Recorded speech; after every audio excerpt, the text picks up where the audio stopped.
எல்லாருக்கும் வணக்கங்க. Garden cleaning முடிச்சோனையும் நர்சரிக்கு தாங்க போயிருந்தோம். நாங்க தார்விக் கார்டன்ஸ் தாங்க போயிருந்தோம்.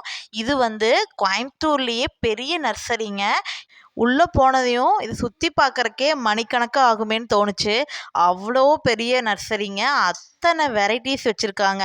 பிளான்ட்ஸ் மட்டும் இல்லாம லவ் பேர்ட்ஸு, ஃபிஷ்ஷு அந்த மாதிரி நெறைய வச்சிருக்காங்க.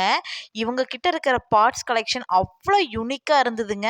இந்த மணி பிளான்ட் போட்டு வைக்கிற மாரி கண்ணாடில ஆன பவுல்ஸ் நெறைய இருந்துச்சு. அப்புறம் செராமிக்ல அவ்வளோ கலெக்ஷன்ஸ் இருக்குதுங்க. இந்த செராமிக் பாட்ல பார்த்தீங்கன்னா, குட்டியிலருந்து பெருசு வரைக்கும் எல்லா விதமான செராமிக் கலெக்ஷன்ஸும் வச்சிருக்கிறாங்க. எத எடுக்கிறது, எத விடுறதுன்னே தெரியலீங்க. வீட்டுக்குள்ளேயே கார்டன் செட் பண்ணுறக்கான திங்ஸ்லேருந்து எல்லாமே இங்கே இருக்குதுங்க. டிஃப்ரெண்ட்டான பார்ட்ஸில் நிறைய செடி வைக்கிறதெல்லாம் பிடிக்கும் அப்படின்னு இருக்கிறவங்களுக்கு இந்த ஸ்பாட் சூப்பரான இடம்னே சொல்லலாங்க. ஏன்னா அத்தனை கலெக்ஷன்ஸ் இருக்குது. செடியும் சரி, பார்ட்ஸும் சரி, மீன் தொட்டியுமே பார்த்தீங்கன்னா நிறைய சைஸில் வச்சிருக்கிறாங்க. மீனுமே கொடுக்குறாங்கன்னு சொன்னாங்க.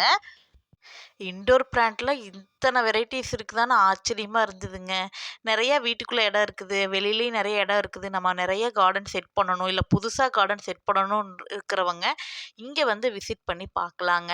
கண்டிப்பா விலைக்கு ஒர்த்தாவே இருக்கும். இவங்க கிட்ட உரம் எல்லாமே இருக்குது. அதே மாதிரி இந்த கலர் கல்லு, மீன் தொட்டிக்குள்ள போடுற கல்லு, அந்த மாதிரி எல்லாமே வச்சிருக்கிறாங்க.